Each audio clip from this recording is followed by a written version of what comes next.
Hello mga kol, welcome back na naman dito sa ating YouTube channel. For today's video mga kol, meron tayong bagong finish dito. DA64W top of the line, K6A engine, 660cc turbo, all-wheel drive. Tapusin natin yung video para malaman natin kung magkano ang presyo sa ganitong setup. Before natin ipagpatuloy yung ating video, flex muna natin yung ating mga accessories dito ngayon sa ating shop. So pakita natin.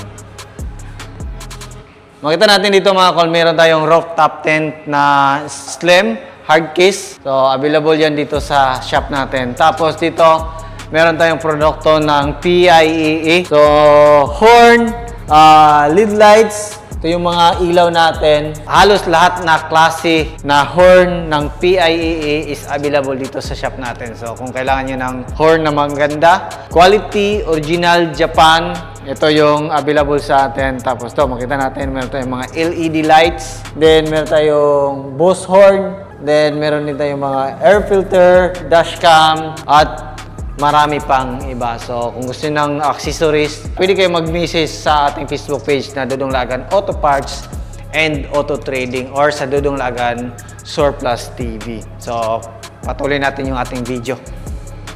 Yung kulay ng ating unit mga kol is pearl white and black. Ito yung kulay na napili ng ating client. Then fully tinted, auto fold and retractable side mirror, 3-layer headlights. Ito yung high beam, low beam, park light at saka signal light. Itong park light natin mga kol is a T10. Then ito is D2R yung ating headlight na low beam. Then H1 yung ating high beam.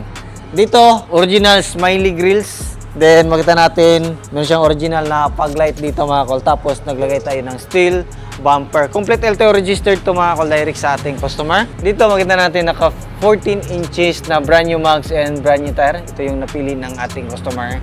Then, ito yung available na gulong natin dito mga kol. Double star, 165x65 R14. Kung kailangan nyo ng gulong, available dito sa shop natin mga kol. Dito, makita natin, meron siyang original na body kit mga kol. Meron din siyang auto step. Yan, pakita natin.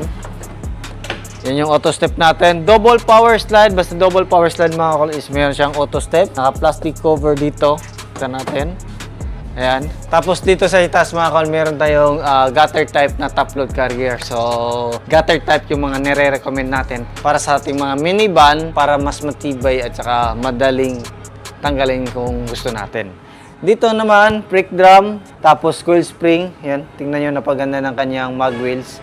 Race yung ating mag wheels ngayon mga kol. Kita natin dito sa likuran. Dito mga kol, naglagay tayo ng full aluminum ladder, premium. Tapos dito, nakatayo na yung T-light natin. Naglagay din tayo ng step board dito sa likuran mga kol. So makita natin mga kol, ito yung T-light ng ating Smiley Edition. So nakatayo na siya. Tapos ito, meron tayong plate holder para hindi mabin yung plaka natin. Tingnan nyo, napaganda ng ating back glass mga kol. Sa mga DE64W, ganito yung ating back glass. Sa mga DE17 naman, is ganito yung back glass sa mga low roof. Pero sa mga high roof is parang katulad sa mga DE17B.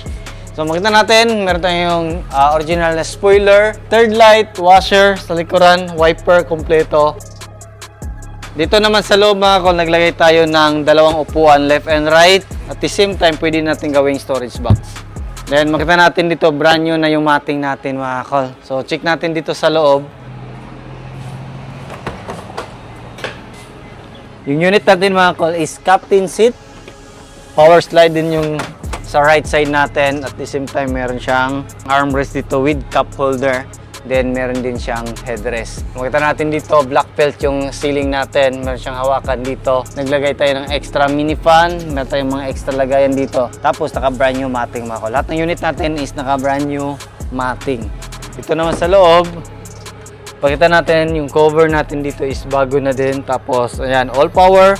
Power window, power mirror, lahat ng window natin hanggang sa sliding is power window. Kita natin dito, meron siyang mga extra lagayan. Tapos din, dito, kita natin yung steering wheel natin stock. Tapos meron tayong digital temperature gauge dito. Makita natin dito, meron tayong power slide switch, auto strip. Then dito is left and right na sliding door. Pwede din natin yan i-manual. Pwede natin turn off para manual na yung sliding. Hindi na siya power slide mga kon. Ayan, gano'n na yan. Di ba?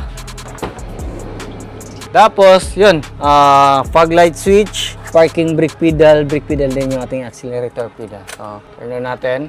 Start natin. Ayan. Cold start. Ito natin yung RPM natin, indicator sa park, gas indicator, speedometer reading, cold start. Tapos, dito makita natin yung ating digital temperature gauge, ECT, RPM, then voltahe. Then, meron pa siyang, time. Ayan. Tapos, dito naglagay tayo ng 7 inches touchscreen stereo with reverse camera. Makita natin yung dashboard natin is back to original. Tapos, ito, meron tayong armrest, headrest. Then, ito yung design na napili ng ating customer sa kanyang seat cover. Yan, makita natin. So, silipin natin yung makina natin, mga kol. Yan, ito yung makina natin. Yung makina natin is a KEI 6A engine, 660cc turbo. Yan, makita natin dito yung ating turbo lines, mga vacuum. Tapos yan, injector, isa, dalawa, tatlo. PCB bud. Dito tayo mag-refill ng ating engine oil. Yan. Then oxygen sensor. Yan, ganda ng makina natin. So, silipin naman natin sa kabilang side, mga kol. Yan o, tignan nyo, napakaganda ng unit natin. Simple pero napakaganda. Tapos dito, silipin natin.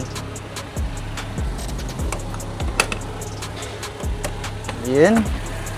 Tapos ito yung throttle body natin, alternator, aircon compressor. Dito tayo mag-check ng ating transmission oil. Then ito yung sa ating engine oil. Gamit pa rin natin yung ating prime lobe, lubricant oil, mga kol. Ayan, makita din natin dito yung ating air filter housing, main fuse box, din yung ating ECU. Dito naman yung ating hood opener. Silipin natin dito. Ayan.